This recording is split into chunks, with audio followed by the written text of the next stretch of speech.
What if I told you there's someone living inside your head, rent-free? They wake up before you do. They're the first voice you hear in the morning.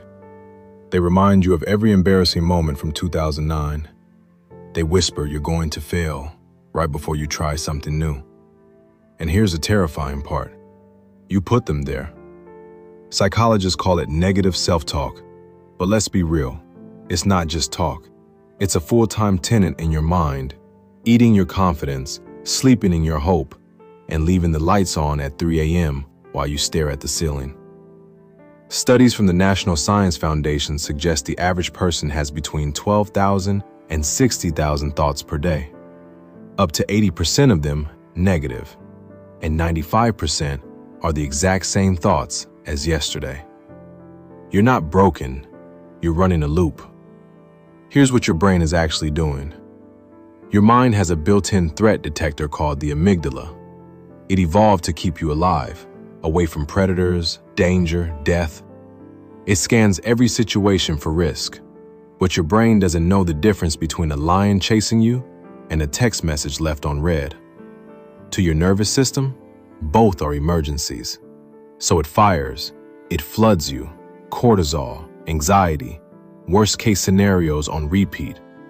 You think you're overthinking, you're actually over-surviving. The problem isn't that you have negative thoughts.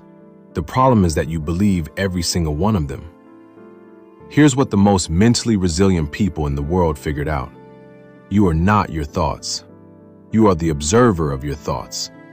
Think of your mind like a sky. Thoughts are clouds, dark, heavy, threatening. But you're the sky. And the sky never becomes the cloud. The ancient Stoics called this the gap. Viktor Frankl called it the last human freedom. Modern psychology calls it cognitive diffusion. Whatever you call it, it's the same truth. Between a thought and your reaction to it, there is a space, and in that space, you have power. So how do you actually do this? 3 weapons, sharp, fast. Weapon 1, name it to tame it. When a negative thought hits, don't fight it. Label it. Say out loud or in your head, I'm having the thought that I'm not good enough. Neuroscience shows that labeling an emotion reduces its intensity in the amygdala by up to 50%. You just disarmed it. Weapon 2, interrupt the loop. Your brain loves patterns, so break the pattern.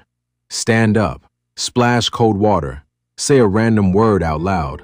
Change the physical state, you change the mental state. Motion creates emotion. Weapon 3, replace, don't erase. You can't fight a thought by telling yourself not to think it. Try not thinking about a pink elephant right now. See? Instead, redirect. Ask, what would I tell my best friend if they had this thought? Then, tell yourself that. Become your own ally instead of your own enemy. The negative thoughts will come. They always will. But now you know they are not the truth. They are not who you are.